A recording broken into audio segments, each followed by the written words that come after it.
In today's video, I'm going to teach you how to use Subdomain Bluehost. By the end, you'll know exactly where to go in your Bluehost dashboard to create a subdomain like blogyourdomain.com and have it ready for your content. Start by signing in to your Bluehost account and heading to the My Account homepage. This is your central hub, and it's the easiest place to begin because everything you need is linked from here. Once you're in, look for the Hosting section. Clicking Hosting takes you into the area that controls the technical pieces of your website, including the tools you'll use to add subdomains. Next, open cPanel.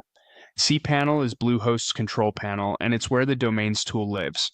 If the layout looks a little different on your screen, that's okay. Hosts update interfaces from time to time, but you should still see cPanel or a link to manage it from your hosting dashboard. Inside cPanel, find and click Domains. This page lists every domain already connected to your account and is also where you create new ones. Don't worry that it says domains. This is the correct place to add a subdomain to. The interface handles both full domains and subdomains in one spot.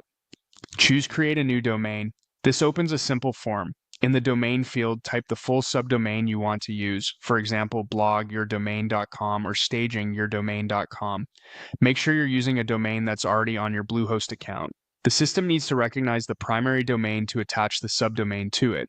As you type, cPanel will generate a document root, the folder where files for this subdomain will live.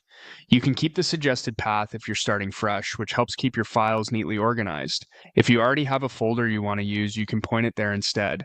When everything looks right, click Submit. Bluehost will create the subdomain and add it to your list. This usually completes quickly, but it can take a few minutes.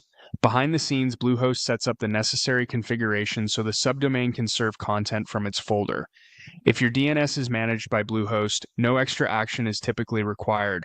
If your DNS is elsewhere, just remember that your DNS should point to the same server for the subdomain to resolve properly. That's it. You've navigated from My Account to hosting, opened cPanel, gone to domains, created a new domain entry by typing your subdomain, and submitted it. Once provisioning finishes, you can start adding files or installing apps to the subdomains folder, and you're ready to build.